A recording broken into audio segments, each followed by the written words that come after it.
Jangan lupa like, komen, dan subscribe channel YouTube TVRI Bengkulu dan nyalakan lonceng notifikasinya.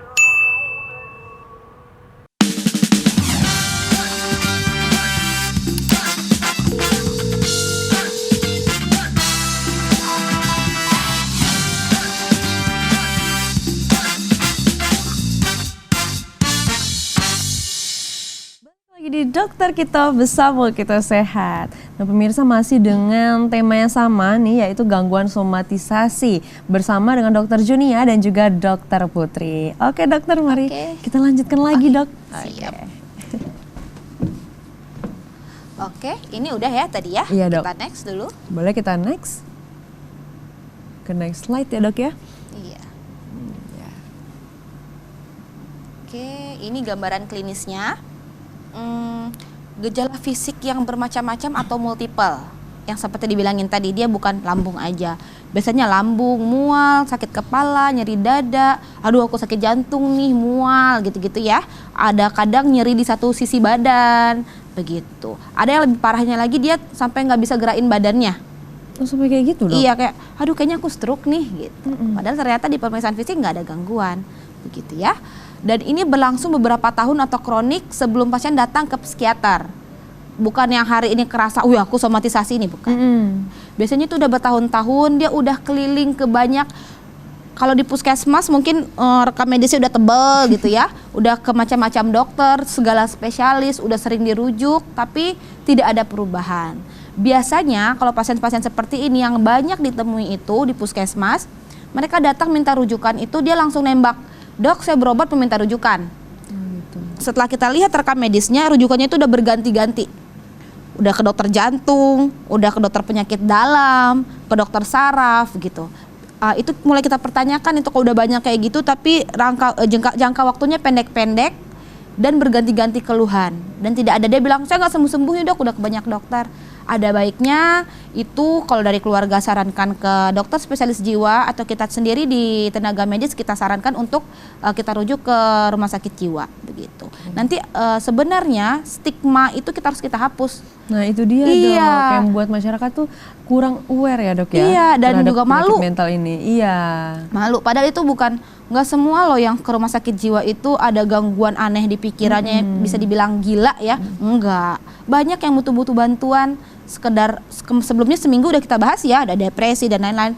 Itu tuh tidak hal yang memalukan. Saat kita butuh bantuan, kita segera datang. Sama halnya seperti penyakit yang menyerang fisik sebenarnya ya dok ya. Betul.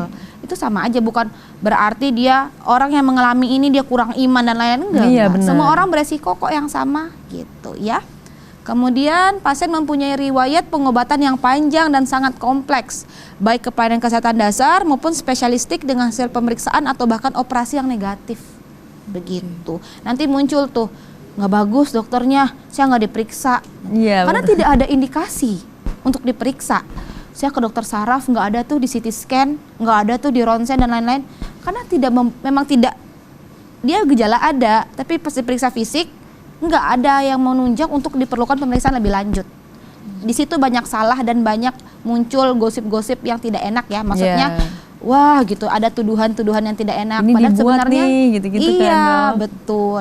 Next. Oke, kita ke next slide. Oke, ini keluhannya. Ini tidak harus sama ya, tapi kebanyakan mengalami itu mual muntah. Berarti setiap orang berbeda-beda dok? Berbeda-beda dan itu banyak. Rata-rata keluhannya itu ya yang seperti ini ya. Keluhan mual muntah biasanya di lambung. Saya mah kronis nih dok gitu ya. Atau sakit pada lengan dan tungkai, nyeri pada salah satu bagian tubuh tadi. Ada yang sampai sulit menelan.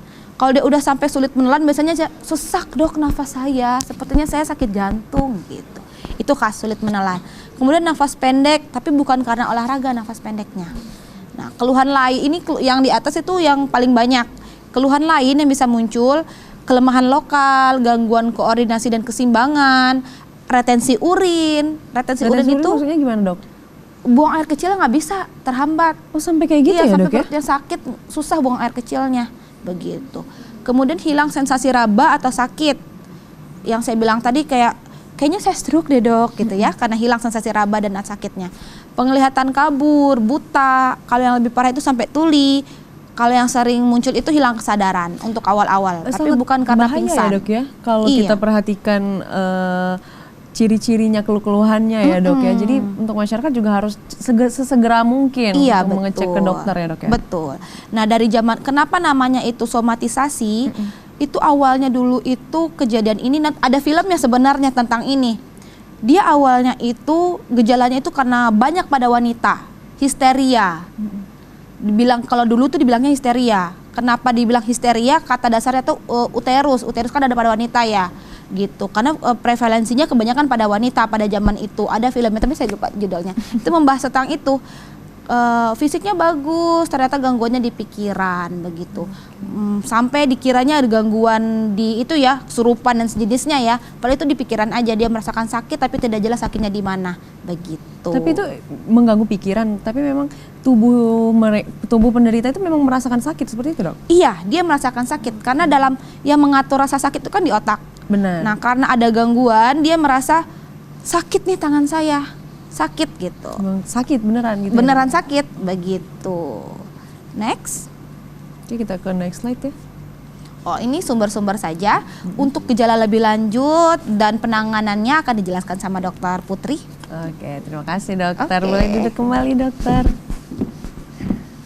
Oke, ini sebelum kita masuk ke next slide nih dok, aku mau tanya dulu ke dokter Putri mungkin. Ada pengalaman nggak dok, mungkin dari orang sekitar kah, atau dokter mungkin pernah menangani kasus serupa, kasus yang sedang kita bahas ini? Baru aja sebenarnya mau cerita nanti sambil menjelaskan Oh, slide. mau Iya. cerita, oke. Jadi memang ada teman ya, salah seorang teman dekat juga. Jadi menarik nih, tadi dokter Junia bilang shopping dokter. Kalau shopping tuh harusnya kita lihat-lihat barang ya, Iya. shopping tas, shopping baju. Kalau ini dia shopping dokter kemana-mana. Jadi dia mengeluhkan, karena saya temennya, dia keluh, Kak, dia manggilnya Kak. Kak, aku tuh sesak nafas. Kita kalau mikir sesak nafas itu berarti udah macam-macam ya dokter ya, Iya. udah paru kah, apakah Jantung kah, jantung kah ya. gitu kan. Oh, sesak nafasnya gimana? Dia jelaskan sesak nafasnya tuh kayak sampai terasa kecekik gitu. Sampai kayak Oke, gitu. udah aku waktu itu arahnya diagnosisnya itu ke paru ya, penyakit paru. Akhirnya saya bilang, oh coba ke dokter Paskes pertama, minta periksa, terus kalau memang nanti indikasinya ke paru, boleh minta rujukan dari sana. Terus akhirnya dia udah datang ke dokter paru, dirujuk ke dokter paru. Ternyata di dokter paru itu di ronsen kan, di ronsen gak ada apa-apa. Bersih gitu ya dok ya? Iya, di refer sama dokter parunya ke dokter jantung. Dia tuh cerita tuh sama aku, ya. Kalau kata dokter Junia dia bertahun-tahun ya dok ya memendam ini.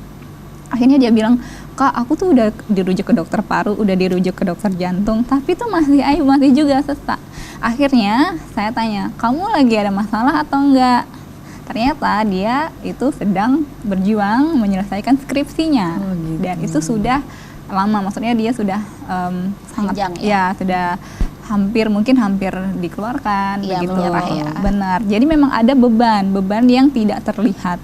Ya, kalau kita luka secara fisik itu bisa kita lihat, bisa kita obati langsung. Tapi kalau lukanya di dalam, misalnya luka di dalam tuh kayak bebannya di dalam, itu yang sulit. Gitu sih pengalamannya. Ternyata teman sendiri, dan kita tuh jangan lengah ya dengan orang-orang yang bercerita sesak nafas lah, sakit perut lah. Ya, kadang kita bilang itu paling batuk biasa. Jangan itu disepelekan paling- ya dok ya? Benar-benar. Karena mereka itu butuh teman cerita. Nanti kita bahas di tentang penata laksanaannya ya, bahwa mereka tuh butuh dukungan sosial, butuh orang-orang yang bisa mensupport mereka, memvalidasi perasaan mereka. Jadi jangan digampangkan, jangan Benar, disepelekan betul. seperti itu ya dok ya. Iya. Kita sebagai orang yang ada di sekitar mereka juga harus lebih memperhatikan, lebih Betul peduli. sekali. Peduli. Boleh dokter kita masuk ke slide? Oke, Oke. izin berdiri ya. Ini tuh Oh slide. dokter, ternyata sebelum kita masuk ke slide, kita jeda dulu ya dokter. Oke, ya. Kita boleh. istirahat dulu, boleh Siap, duduk kembali, dok. nggak apa-apa, boleh. Oke.